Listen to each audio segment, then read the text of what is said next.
make a short overview, like a business case of how our company passed through this last year, and what are the current challenges we are facing. So just a short overview of our company.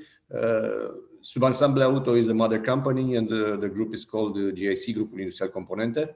We are manufacturing mainly plastic and metal components for the local automotive industry, but we are also exporting mainly to Germany, France, Spain, England. Coming back to the and overall, we have 2,500 employees and consolidated turnover of about 145 million euro. Coming back to the last year, if we remember a little bit the beginning of the pandemic, so in March, April, when everything started in Romania, it was a delay of about 1.5 months comparing to the Western Europe. It was a kind of small, let's say, chaos or panic due to the lack of the protection materials, due to the lack of knowledge about the virus, and it was really very tough to cope with that in that very moment. What we have done, our production is done mainly in 8 different plants, in 8 different companies. We created crisis cells with a top and middle management in each plant, as well as a transversal crisis top management committee. And in about 3 weeks, we started to implement all the measures that were let's say,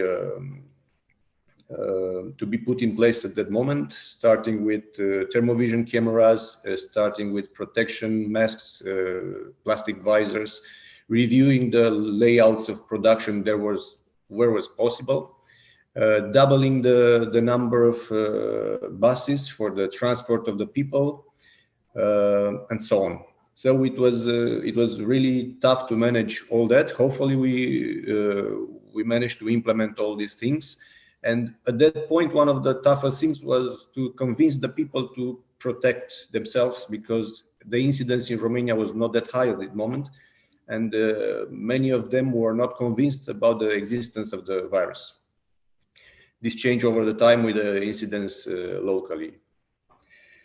Okay, what is to remember about that period? It's, as was mentioned before, the association were very active in that period.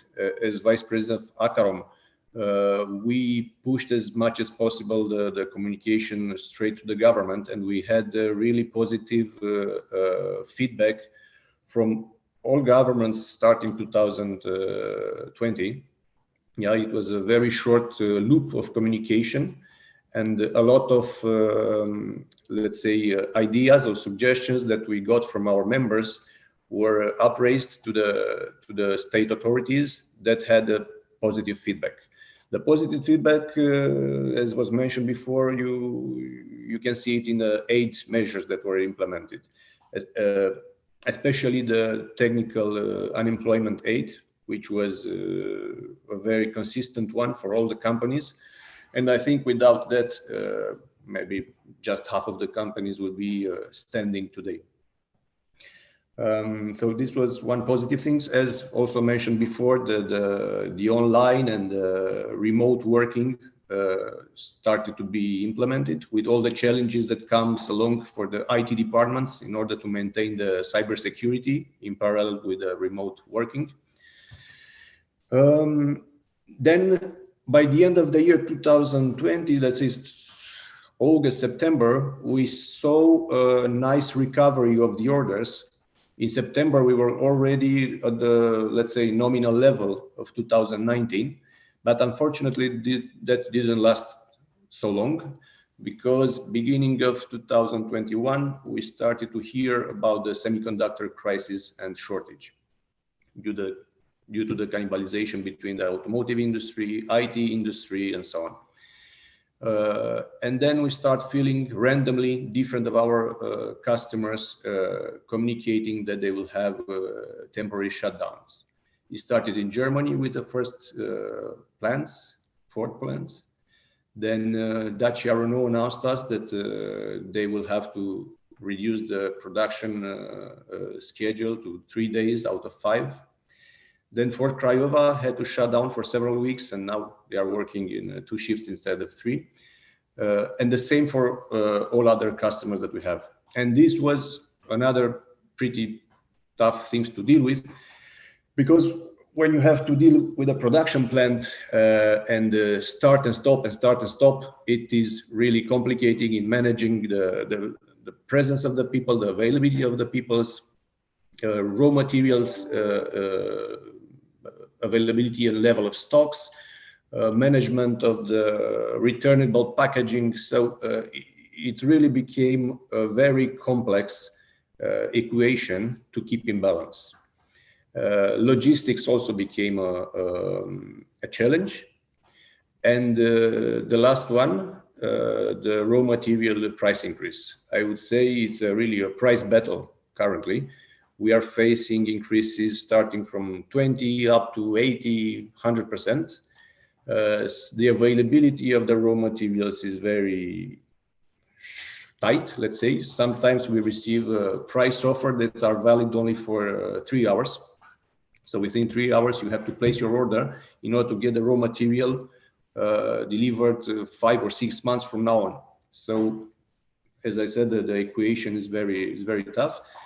And as Jerome was saying before, now it's like hot potatoes that everybody has in his hands, all this price increase, and everybody is trying to throw it behind in the next wagon, but it's not that easy.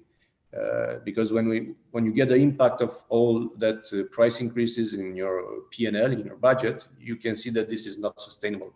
I mean, you can sustain that for several months, the time that you start the negotiation with your customers in order to impact the price increase, because we don't think the situation will be only a transition one. But afterwards, anyway, I think this price escalation will have to go to the end customer, unfortunately. So maybe the price of the vehicles will have to increase. Unfortunately, the price increase will go maybe with a lower demand. So once again, we'll have to adapt to the future volumes. During all this time was one of our main tasks and targets was to maintain and stabilize the skilled people in our company, because sometimes the people got scared of the, let's say, incertitude of the automotive industry, and they were thinking to switch to different industries which were less affected during this time. So this was one of the main tasks, and hopefully we managed to have a stability in our teams. Nevertheless, we had also to restructure. So middle of 2020, without having a very good visibility what was going to be by the end of the year, we proceeded to some, let's say, pretty painful restructuring of the indirect labor. That had to be done in order to have, let's say, a little bit more flexibility and a lower break-even level due to the yo-yo in the market. So this is globally how we passed through the 2020 and where we are today. As a final statement, the very positive thing is that the pandemic, we feel that it's going away. The incidence that we have today, it's almost zero. It's something that 1 year ago we were not hoping, or we were not knowing which direction all this will go. Second half of 2021, we feel that the orders will come back.